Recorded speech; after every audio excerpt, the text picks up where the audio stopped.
এই পর্বে আমি আলোচনা করব কোনো একটা নাম্বারকে কিভাবে 10-এর পাওয়ার আকারে ম্যাটল্যাবে লিখতে হয়। আমরা শুরুতে দেখে নেই কোনো একটা সংখ্যাকে কিভাবে বৈজ্ঞানিক বা আদর্শ রূপে প্রকাশ করা যায়। এটা হচ্ছে জেনারেল ফরম্যাট a × 10⁻n। এখানে a এর পরিচয়টা কি? a এর পরিচয়টা হচ্ছে 1 থেকে বড় অথবা 1 এর সমান এবং 10 থেকে ছোট যে কোনো নাম্বার। এখানে দেখতে পাচ্ছেন 10 এর উপর পাওয়ার n। এই n এর পরিচয় হচ্ছে কি n belongs to z। z means পূর্ণ সংখ্যা। তো সেই পূর্ণ সংখ্যাগুলো কি কি হইতে পারে? -3, -2, -1, 0, 1, 2, 3 এরকম যে কোনো পূর্ণ সংখ্যা। এখন আমরা যদি ম্যাটল্যাবে এই কমান্ডটা দেই 1e3, তাহলে সে রেজাল্ট শো করবে 1 দিয়ে 3টা শূন্য। এটার দিকে একটু তাকান, এটা আসলে কিভাবে কাজ করে। 1 × e এর জায়গায় হবে 10, আর এখানে যে ডিজিটটা আছে সেটা হচ্ছে 10 এর পাওয়ার আকারে যাবে। এটা কিভাবে কাজ করে সেটা আমি একটু কমেন্টসে লিখে দিছি আপনাদের বোঝার সুবিধার্থে। দেখুন এখানে 1 × 10⁻3 এই জিনিসটা এটা ইন্ডিকেট করে। তাহলে তার মানই তো আসে 1 দিয়ে 3টা শূন্য অর্থাৎ 1000। এখন দেখেন যদি এখানে থাকে 3e1, তাহলে কি হবে? 3 × 10⁻1 এবং সেটার মানে কিন্তু আসবে 30।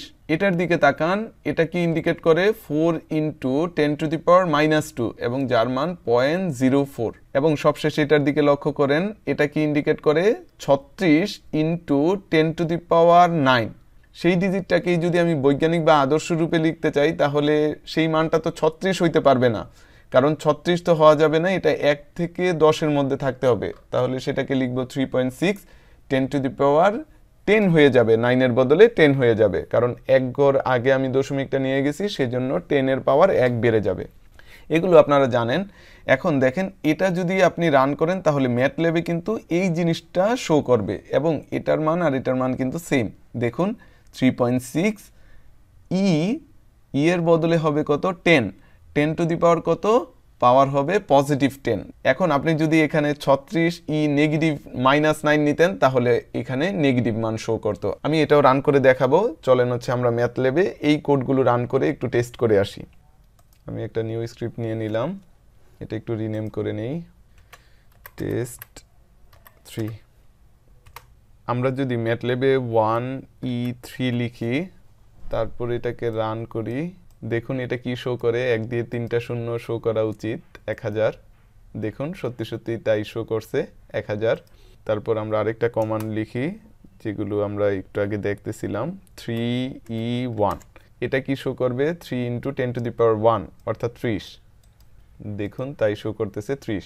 এরপর আমরা আরেকটা কমান্ড লিখি 4e-2। তাহলে এটা কি শো করবে? 4 × 10⁻2 যার মান হচ্ছে 0.04। দেখুন এই যে 0.04। তারপর যদি আমরা লিখি 36e9, তাহলে সে কি শো করবে? 36 × 10⁻9 অথবা 3.6 × 10⁻10। দেখেন এই যে 3.6 × 10⁻10।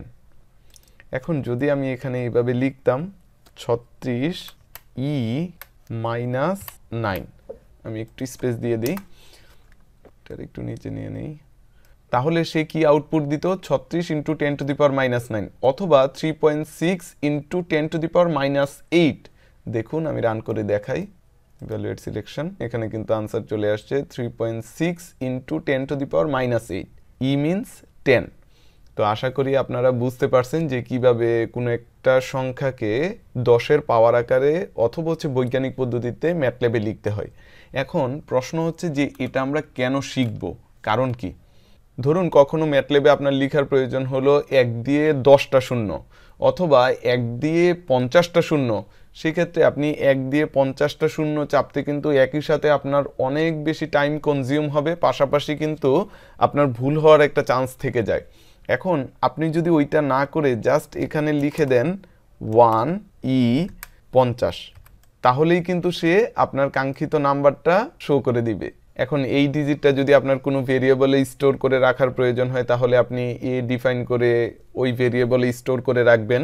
এখন যদি আপনি এই কাজটা ফলো না করে এ ইকুয়াল দিয়ে 1 দিয়ে 50টা শূন্য দিতে থাকেন বা কখনো হচ্ছে 100টা শূন্যের প্রয়োজন হলো, তাহলে ওই জিনিসটা যে অনেক বেশি পেইনফুল হবে সেটা আর বলার অপেক্ষা রাখে না।